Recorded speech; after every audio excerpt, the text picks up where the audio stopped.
It will be interesting. Anyway, the front page of the Herald leads with that, as do a lot of newspapers today. Akufo-Addo's 16-year tight grip over NPP ends tomorrow as presidential aspirants sign Alisa Hotel Accord. Alisa Accord. He said Akufo-Addo's 16-year tight grip over NPP ends tomorrow as presidential aspirants sign Alisa Hotel Accord. AKA Banfo Accord. And they won't catch them all and go home with it. Also on the front page of the paper, Citi FFCT TV building second 200-seater resettlement center. Beautiful. Yeah, man. Let me take you to the Chronicle. The big story says this morning, I'm the grassroots candidate. Bawizi is talking. Bawizi. I will win massively tomorrow. Baumia and he's here. He's flying by Akomia and some other members of the governance. The picture is not so clear, so I don't know who the second person is. It's a bit like Kujopoku, but I'm not too sure myself. Okay. All right. Now, IFC advises government to leverage on stability to create jobs. And MPP chains aspirants to party. When they say when a dog is on a leash, you can control it, right? So it'd be like they think that you've chained. And then MPP goes to the polls tomorrow. It's Bawumia by a mile.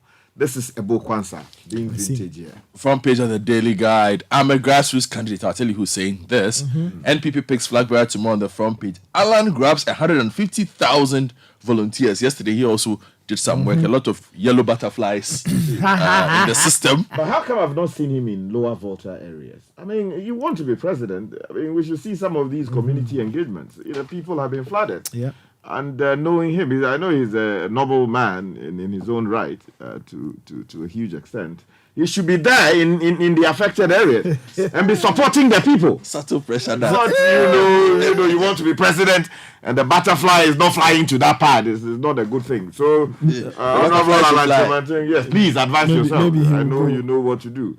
All right.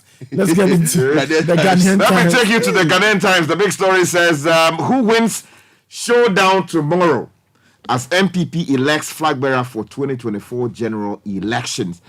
Also, no Ghanaian caught up in Israel-Hamas war. Deputy Minister is telling Parliament. And then let's join hands to transform economy. Finance Minister to private sector. And then Lee program loses 15.8 million Ghana cedis over wrongful payments. Can you imagine? Over spending between 2017 and 2022.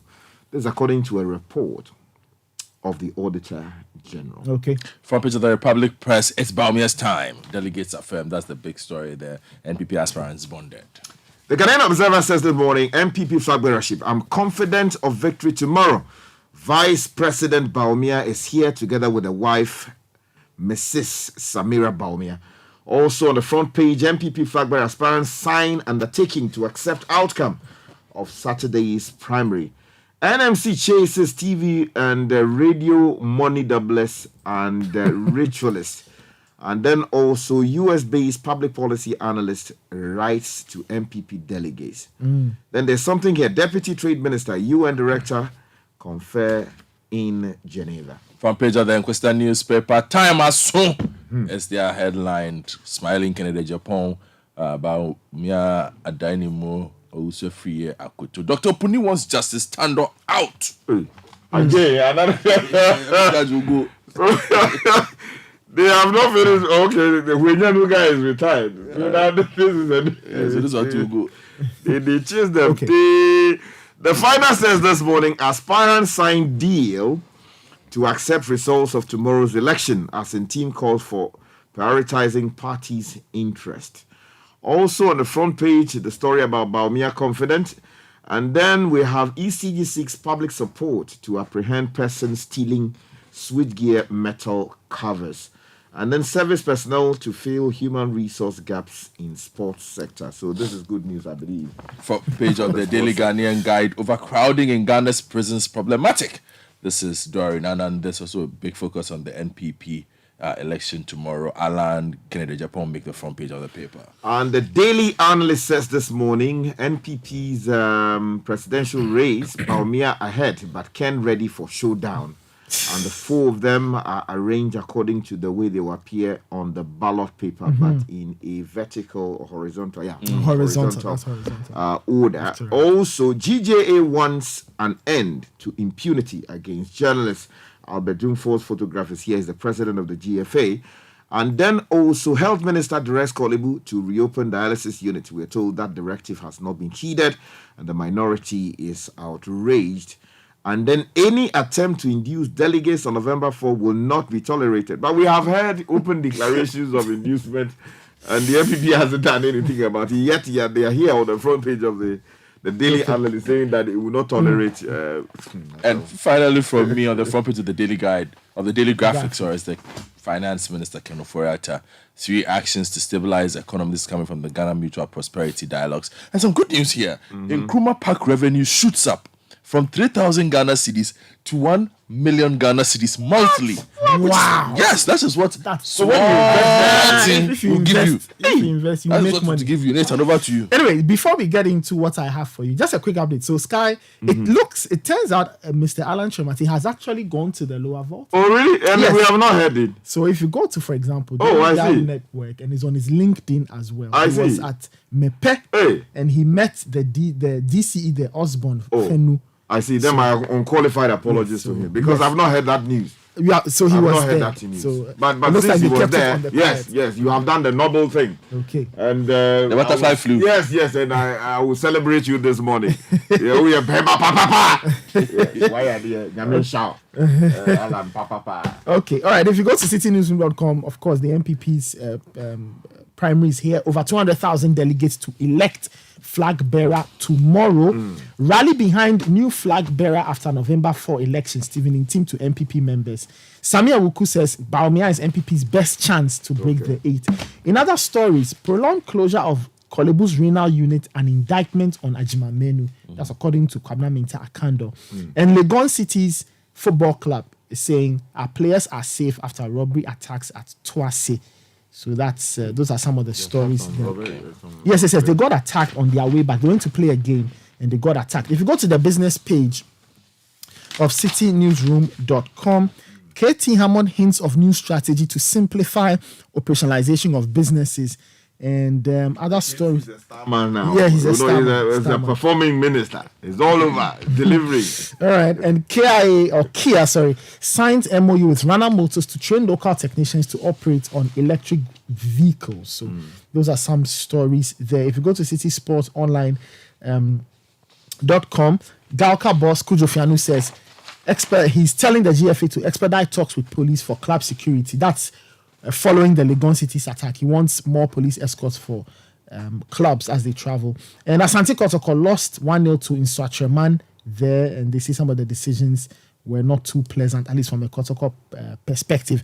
And Roy Hodgson is saying that Jordan Ayew is one of Crystal Palace's best signings. Recently, Jordan Ayew signed an extension at the club, and they seem to be very, very happy with him. If you go to myjoyonline.com, Kwabena Minta Akando is asking, what is the health minister doing at the ministry? He's not very happy with Kwabena Menu's The whole country output. is asking what the health minister is doing at the ministry. It's not Kwabena Minta Akando alone. Okay. Edem Agbana says, nothing about Baumia scares NDC. He's Ekufado's replica.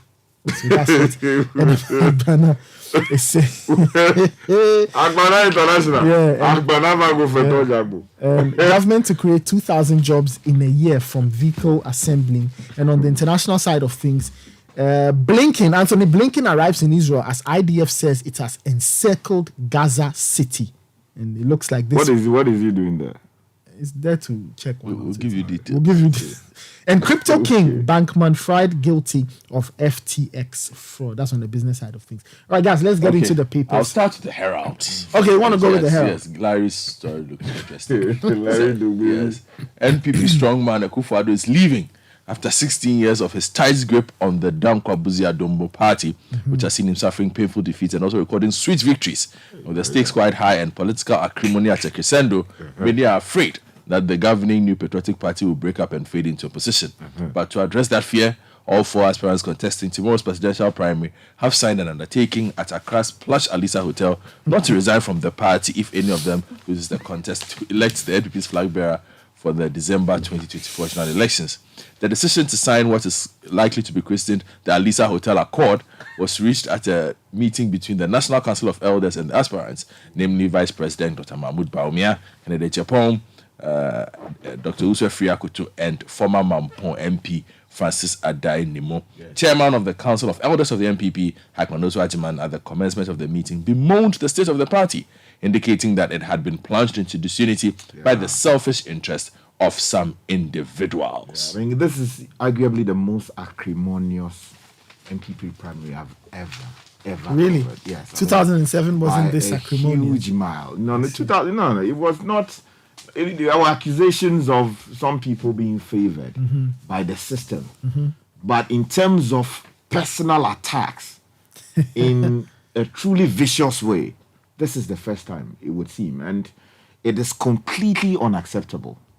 And it is a shame that a party of this side, a party of, the likes of DJ Darocha, Peter Alajete, would descend this low into the drains. Completely unacceptable. It's an embarrassment, and the people in charge of the party should be ashamed of themselves. Okay. And some of the people who have misconducted themselves should also be ashamed of themselves. And in the meantime, though, let me take you to another story about the MPP. I'm the grassroots candidate. Maxwell Ofori, reporting for The Chronicle, says the Vice President, Dr. Mahmoud Bawumia, who is also the lead contender in Saturday's flag bearer contest of the ruling, I prefer the word governing, New Patriotic Party, says he identifies more with the grassroots than being classified as an establishment candidate. Now, the Vice President said this on Thursday, November 2, 2023 in Accra, during an engagement with journalists to announce the end of his nationwide campaign. Now, according to him, one of the factors he expects to work in his favor tomorrow is his closeness with the grassroots, something, he said, many of his competitors do not have. And there's a direct quote here. And then goes on to say that the story goes on to say that he explained that about 98% of the delegates are from the grassroots, who are the electoral area coordinators and polling station executives, stating that the election was going to be a simple test of what the grassroots think about all the candidates. If you go to citynewsroom.com, a poll is saying that Bawumia has a dominance in 8 key regions. Now, the Institute of Research, Innovation and Development at the Kumasi Technical University, in its latest poll, has disclosed that Dr. Bawumia stands a greater chance of winning the MPP's flag bearer race, as he will most likely secure an overwhelming victory in 8 regions. So the director of the institute, Professor Smart Sapon, in an interview with Citi News said 15,595 MPP delegates were engaged, and that 71% of the respondents said Dr. Bawumia had a higher chance of breaking the 8, while 26.8% of them stated that Kennedy Ajipon stood a better chance of breaking the 8, and it goes on and on and on. I'm looking for a story about Dr. Akotose. Is it Akotose? No, Akotose. Akotose. Yeah. And then my other friend, what's the name? Well, whilst you're looking, I have an I can't find a story. I have an Alan story. Okay, go on page 3 of the Daily Guide. Alan grabs 150,000 volunteers. The zeal for Alan Chematin's transformative vision has reached new heights, with over 150,000 dedicated volunteers in the Ashanti region, pledging their unwavering support for him at an orientation meeting held at the KNUST CCB auditorium in Kumasi yesterday. A massive turnout at the event dispels the misconception that the Ashanti region has abandoned Mr. Chematin, as some political activists and commentators have claimed. Mr. Alan Chematin reiterated his great transformational plan, GTP, to liberate Ghanaians from the current economic hardships that has engulfed the country. So we keep an eye on that. 150,000 Ashanti region. When the elections come and we are counting the numbers. Okay. You know Papa Louis? Yes, Papa Louis. Over to you. Okay, all right. If you go to citynewsroom.com again, Parliament has summoned the health minister over the closure of the renal unit at Kolibu. Now, the Parliament has summoned the health minister, Kweku Agyeman, to appear before it on November 9, which is next week, to explain the closure of the renal unit of the Kolibu Teaching Hospital. Now, the minister is expected to explain measures taken by the government to address the challenges that led to its closure and the surge in kidney-related diseases. The call for the minister to be summoned was made by MP for Draboso, Kwabena Minta Akando. And like I read in the corresponding story on my journal, and he's asking what the health minister is doing at the ministry. He says, come and answer questions. Exactly. And then yesterday on Eyewitness News, he told Umar Sanda that if the minister could give a directive, which directive appears to have been disobeyed, Yes. then what's the use of having a minister in that office? And the details of the minister directing Kolebu to reopen dialysis unit of that hospital is here in the Daily Analyst. Page 4 of the paper has the details of the story. And it says the Minister of Health, Kweku Ajiman-Menu, has directed the management of the Kolebu Teaching Hospital to immediately reopen the renal dialysis unit for outpatient services. Now, the unit was closed down in May 2023 to outpatient services following what management said was a result of the high cost of dialysis consumables. Now, the public relations officer of the Ministry of Health, Isaac Ba Ofei, in a Citi News interview, confirmed that the Minister of Health has directed the Kolebu Teaching Hospital to immediately reopen the unit for outpatient services. Now, if we are told that the issue is money, and yesterday it came out in the interview with Umar Sanda, the minority spokesperson's interview, that I think some 14 million Ghana cedis is needed. Is it that we don't have 14 million Ghana cedis somewhere to use that to pay? Because it's distressing that you hear that at least 19 people have so far died because we have not been able to provide the resources needed to keep that facility open. It's an embarrassment. And I just can't understand it. Why is this the case? I mean, people genuinely do not have the resources to be able to take care of themselves in this space. And this is where the state has to take up its welfare responsibilities and ensure that people who cannot afford, get some support in this direction. And to the extent that we cannot, and if the reports are to be believed, we cannot make this possible, I don't know where we are going. It's clearly sad. It is. It's really worrying. It's terrifying. Really it's horrifying. Okay, now let me take you to page 16 of the Daily Graphic. The story about the Kwame Nkrumah Park's revenue shooting up. Very happy news. The Kwame Nkrumah Memorial Park now generates 1 million Ghana cedis a month following its rehabilitation. Prior to the rehab, the park was generating 3,000 Ghana cedis on the average a month. This was revealed by the Minister of Tourism, Dr. Ibrahim Awal. Beyond these achievements, the minister said the National Museum, which previously generated 25,000 Ghana cedis a month, now raking 350,000 Ghana cedis after its rehab, while 15 more workers have been recruited to work at the facility. He also spoke about the viability of the sector. Coach says the sector is very viable and very rich, and I want members of the private sector to avail their minds to the tourism and creative sector. I also spoke about the need to build 2 to 4. They need to build more 2 to 4 5-star hotels. Okay, to build 2 to 4 5-star hotels every year over the next decade. Since all the hotels were full now, we need to build 120,000 rooms over the next 15 years by hotels. He said and urged the private sector to take advantage of that. Also says we should. There's a need for more restaurants as the number of people in the middle class was growing. Interesting thoughts there. Okay, let me take you to the editorial of the Finder newspaper. They say move to sanitize the media space long overdue. You know that the National Media Commission has taken issue with money doublers And all these fake guys who are doing all kinds of things with the media licenses that they do have. And the Finder is commending the effort to deal with the matter. And then they say somewhere in the editorial that this initiative is not only a step in the right direction, but also a crucial development in ensuring the credibility and reliability of Ghana's media. As responsible citizens, we must support these efforts and remain vigilant in holding the media accountable. We look forward to the day when Ghana's media can once again be celebrated for its contributions to the nation's development and progress, untarnished by misleading and harmful content.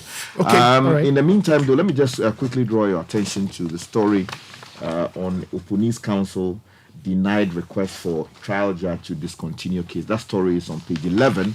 And for those of you who are constantly and reliably supporting our effort to bring relief to people in distress following the floods in Lower Volta, there's a story on page 8 of the Finder.